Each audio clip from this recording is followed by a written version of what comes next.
رونا آ رہا ہے اور بہت آ رہا ہے. میں نے معنی میں کنو آنکھاں بھی سنا ہے. مجھے نہیں پتا کہ مجھ سے کہاں غلطی ہوئی ہے.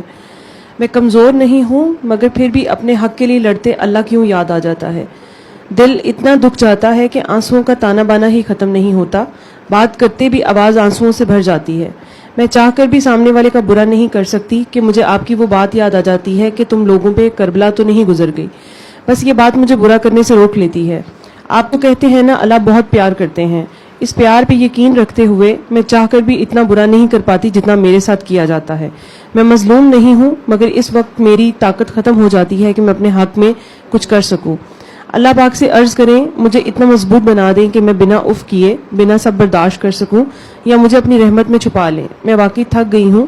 میں اس دنیا میں سروائیو نہیں کر سکتی. آپ نے جس قدر محبت مجھ کو دی ہے میرے اندر بھری ہے میں نے وہ ساری بانٹنے کی کوشش کی مگر آخر پہ سب ایسے فیل کرواتے ہیں جیسے میرے ہی ہاتھ خالی رہ گئے ہوں. مجھے کچھ سمجھ نہیں آتی بابا. میرے اندر اتنی تکلیف بھر دیتے ہیں لوگ کہ مجھ سے برداشت ہی نہیں ہوتی. پر آپ کی باتیں مجھے پرسکون تو رکھتی ہیں مگر میرا رونا ختم نہیں ہوتا. السلام علیکم بابا. کنفیوز ہوں پتہ نہیں کیوں. کبھی دل کرتا ہے سب کچھ کھول کر آپ کے سامنے رکھ دوں تاکہ مجھے سمجھ آ سکے مجھے آگے کس طرف جانا ہے. پھر کبھی آپ سے ڈر بھی لگتا ہے کہ آپ سوچیں گے اس کا کوئی دین ایمان بھی نہیں ہے. پر بابا مجھے لگتا ہے اب میں ظالم بنتی جا رہی ہوں. مجھے ظالم نہیں بننا بابا. مجھے برا نہیں بننا بابا. یہ سوچ سوچ کر بھی میں بری نہیں بن رہی ہوں. یہ سوچ سوچ کر بھی کہ میں بری بن رہی ہوں ظالم بن رہی ہوں. بابا مجھے تکلیف ہو رہی ہے کہ مجھے برا نہیں بننا. سوال کیا تھا ان کی فیلنگز تھیں. یہ درد تھی. ہم لوگ یہ نہیں سوچتے کہ کسی کے ساتھ کوئی اگر سادہ طبیعت ہے یا چلیں ہمدرد ہے وہ آپ کے یا معاملہ فہم ہے یا افو درگزر کر رہا ہے. کاکیاں عموماً اپنے بچوں کی خاطر اپنے ماں باپ کی خاطر کمپرومائز کر رہی ہوتی ہیں قربانی دے رہی ہوتی ہیں. گھر گھر میں مدر ٹریزا ہیں لیکن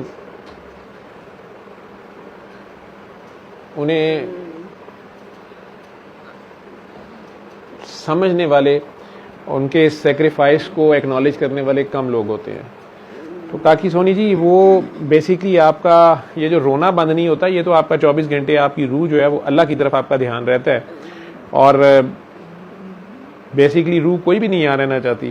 وہ تو جانا چاہتی ہے لیکن جسم یہیں رہنا چاہتا ہے اور آپ کی ڈیوٹی ہے. اور جب اس نے کہا ہے کہ ایک خاص وقت تک وہاں رہنا ہے وہ رو کے رہ لیں آپ یا ہنس کے رہ لیں یا اس کی رضا کے آگے اپنے آپ کو جو ہے سرنڈر کر دیں. وہ رہنا تو ہے. باقی مخلوق کی خدمت کرتے ہو اگر بے غرضی سے کرتے ہو بے لوثی سے جب کرتے ہو تو ان سے ایکسپیکٹ نہیں کرتے بلکہ ان کے شر سے بچنا یہی ہے کہ ان سے ایکسپیکٹ ہی نہ کرو. پیچھے مڑ کے نہ دیکھو. اور اگر کوئی ایک بے وقوف ہو تو اس کے ساتھ بے وقوف نہیں ہوا جاتا.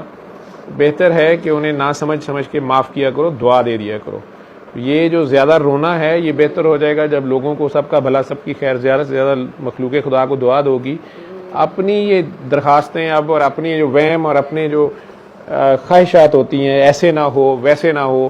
کہ میرے ارد گرد جو بچے اس طرح کے آپ جیسے ہیں اب یہ جب میرے سے مل لیتے ہیں شروع کے چند دن تو بڑے خوش ہوتے ہیں. اس کے بعد ان میں سے کئیوں کا پھر رونا سٹارٹ ہو جاتا ہے. کئی سال سے انہیں اگر پوچھو پہلے تو بتانا نہیں آتا لیکن اگر بتانا آ جاتا تو بتانا ایک ہی بات ہوتی ہے نہیں وہ میں اس لیے روئی جاتی ہوں یا روئے جاتا ہوں کہ اگر آپ کہیں چلے گئے تو میرا کیا ہوگا. 10 سال تو بجائے اس کے کہ چلیں اللہ کا شکر ادا کریں میں نے کیا آپ کو کہنے یا آپ کو کسی نے سمجھا دیا یا آپ کا ساتھ دے دیا یا آپ کو کہا کہ بیٹا یہ کچھ نہیں ہے کوئی جن نہیں ہے بھوت نہیں ہے تم اپنا کام کرو پڑھو لکھو اپنی عمر کے بچوں والے کام کرو ڈیوٹی کرو اللہ تم سے راضی ہے اور مخلوق کا تم بھلا کر رہی ہے تو اچھی بات ہے. کسی کا نقصان نہیں پہنچا رہے کسی کا دل نہیں دکھا رہے یہ بھی بھلا کرنا ہے. اور اگر کسی کا بھلا بھی کر رہے تو اور بڑی بات ہے. لیکن میں بھی ادھر ہی ہوں میں نہیں کہیں جاتا لیکن بجائے اس کے کہ اس پہ ہی راضی رہیں تو وہ اسی پہ روئی جا رہے ہیں 10 سال کے اگر آپ کہیں چلے گئے. ٹھیک ہے وہ اللہ کے اپنے ہزار رنگ ہیں ہزار کام ہیں. آپ کہیں سوئی کسی کی پھنس جائے جب تک وہ نہ نکالے نہیں نکلتی ہوتی. وہ یہ بھی میں ہوتی یہ بھی میں ہے. وہ آپ نے خود کو تو زیرو کر دینا ہوتا ہے اس کی رضا میں راضی رہنا ہوتا ہے جیسے وہ رکھے. تو اس کی مخلوق میں سے امید نہ لگایا کرو. امید صرف اور صرف اپنے اللہ سے رکھو اور اس سے راضی رہو وہ آپ سے راضی ہے. جی